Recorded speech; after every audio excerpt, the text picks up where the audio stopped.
ఏంటి వీళ్ళ గొడవ ఏంటి? మస్క్ ట్రంప్ గొడవ ఏంటి అసలు? తెగ ప్రేమించుకున్నారు కదండి, వాళ్ళ ప్రేమ చూస్తే. ఒక్కటండి మస్క్ తిక్కోడు, ఈయన తిక్కోడు. ఈ ఇద్దరు తిక్కోడు కలిసిందంటే కలిసినప్పుడు మంచిగా కొట్టుకున్నారు. ఎట్లా కొట్టుకుంటారంటే పిచ్చో కుక్కల మాదిరి కొట్టుకుంటున్నాడు. ఈడున్నాడు వాడైనాడు. సో మస్క్ను హైర్ చేసింది పర్పస్ ఏంటంటే అతను మొత్తం మా దగ్గర ఫిజికల్ డెఫిసిట్ అనేది బాగా అయిపోయిందండి, అప్పులు అనేది బాగా అయిపోయింది. అయితే మస్క్ను తీసుకొచ్చింది ఏంటంటే నువ్వు మొత్తం తీసేసి డబ్బులు మొత్తం సేవ్ చేసేయి, డబ్బులు ఏదైతే మనం అయితే ఎక్సెస్ బడ్జెట్ ఉందో అది మొత్తం కట్ చేసామని తీసుకొచ్చాడు. కాకపోతే ఇప్పుడు ప్రైమ్ మినిస్టర్కు చాలా డ్యూటీస్ ఉంటాయి, ఇప్పుడు ప్రెసిడెంట్ కూడా చాలా డ్యూటీస్ ఉంటాయి, సెనేటర్స్ ఉంటారు, కాంగ్రెస్ మెన్ ఉంటారు. ఇప్పుడు మన దగ్గర మోదీ ఉన్నాడు అనుకోండి, ఇప్పుడు మా కాన్స్టిట్యున్సీలో నాకు ఇది కావాలి, నాకు అది కావాలని ఉంటుంది. ఇది నేను ఎంపీని అయితే అది కావాలంటే మోడీ నాకు ఇవ్వలేదనుకోండి, మోడీ ప్రభుత్వం అంత అంటే ఏ ప్రభుత్వం కూడా అన్నాడు. అయితే ఇలా మన ట్రంప్కు ఇటువంటి డ్యూటీస్ ఎక్కువ ఉన్నాయి, పొలిటికల్ డ్యూటీస్ ఎక్కువ ఉన్నాయి కాబట్టి అతనికి ఆబ్లిగేషన్స్ ఎక్కువ ఉన్నాయి. అయితే ఎలాన్ మస్క్ వచ్చినప్పుడు నార్మల్గా ఇల్లు క్లీన్ చేయాలంటే ఎట్లా చేయాలి? ఇల్లు క్లీన్ చేసుకొని పనికిరాని తీసి పడేస్తాం.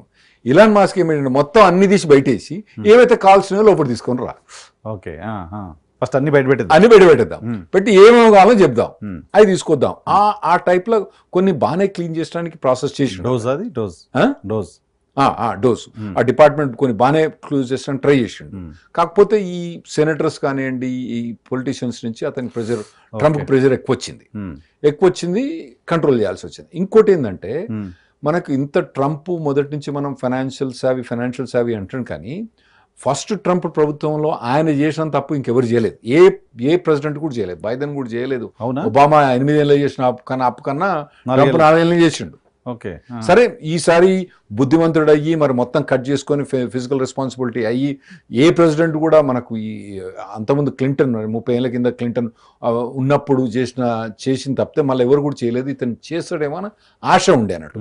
ఎస్పెషల్లీ ఫైనాన్షియలీ కన్జర్వేటివ్ నాలాంటి వాళ్ళు కొద్దిగా ఫైనాన్షియలీ కన్జర్వేటివ్ పర్సన్స్కు ఆశ ఉండేది. ఇప్పుడు ఈ ట్రంప్ పోవడంతో పోయింది.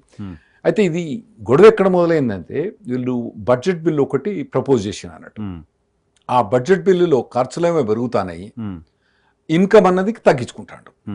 ఇన్కమ్ ట్యాక్స్ తగ్గిస్తా ఖర్చులు పెంచుకుంటాడు. అక్కడ వీళ్ళిద్దరి మధ్యలో వైరం మొదలై వీళ్ళు సరే నాకేదో నచ్చలేదు, నాకు కాలు నొప్పి లేస్తుంది, నాకు ఇప్పుడు 12వ పిల్లాడు, అతనికి 13-14 మంది పిల్లలు ఉన్నారు ఎలాన్ మస్క్.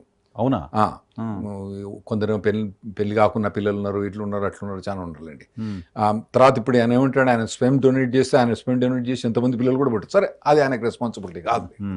ఈ 12 మందో 14 మందో ఉన్నారు, సరే ఏదో పిల్లగానికి ముక్కును వస్తుందని చెప్పి రిజైన్ చేయొచ్చు కదా. అట్లా చేయక ఇవి పెద్ద తంతంగా చేసి రిజైన్ చేసి దానికి పెద్ద ప్రెస్ మీట్లు పెట్టి ఆ ట్విట్టర్ పెట్టి ఈడో చేస్తే ట్రంప్ ఉంటాడా?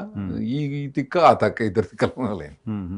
అతను రిజైన్ చేయలేదు, నేనే తీసేసానని చెప్పాడు కదా ట్రంప్. నేను టర్మినేట్ చేశాను, అతన్ని రిజైన్ చేయలేదు మస్క్ అని చెప్పాడు. ఉండొచ్చు, నేను టర్మినేట్ చేశాను చెప్పాడు. ఉండొచ్చు, అంటే రిజైన్ చేసినా యాక్సెప్ట్ చేసినా చేయొచ్చు, అట్లా కూడా చేయొచ్చు. అది చేయగానే ఇమ్మీడియట్గా మొత్తం టెస్లా స్టాక్ అనేది డీఎన్ కిందికి పోయింది. అవునంట కదా, మళ్ళీ పైకి వచ్చేసింది. ఇంకోటి ఏంటంటే అతను టెస్లా మీద ఫోకస్ పెడితే టెస్లాకి మంచిది కదా. ఈ తల తిక్క పట్టుకుని అక్కడ ఈనాడు పాలిటిక్స్ లో పోయినప్పుడు ట్రంప్ ఫేవరబుల్ అనుకోని టైన పైకి పోయింది. మళ్ళీ ఈ ఎక్కువ టైం అటు స్పెండ్ చేస్తానంటే టైన కిందికి పైకి. సో ఓవరాల్గా టెస్లా స్టాక్ హోల్డర్స్, నేను టెస్లా స్టాక్ హోల్డర్, నేను మొదటి నుంచి స్టాక్ ఉన్నాను. సో నాకు ఎలాన్ మస్క్ వచ్చి టెస్లాకి రావడం ఇంట్రెస్ట్. నాకు ఆ తల తిక్క ట్రంప్ తోటి పోతే ఇన్వెస్టర్ మీకు అది నాకది మంచిగా అనిపిస్తుంది. నేను ఇప్పుడు 2015 నుంచి ఇన్వెస్ట్ చేసుకుంటూ వస్తాను టెస్లా మీద. సో నాకు అది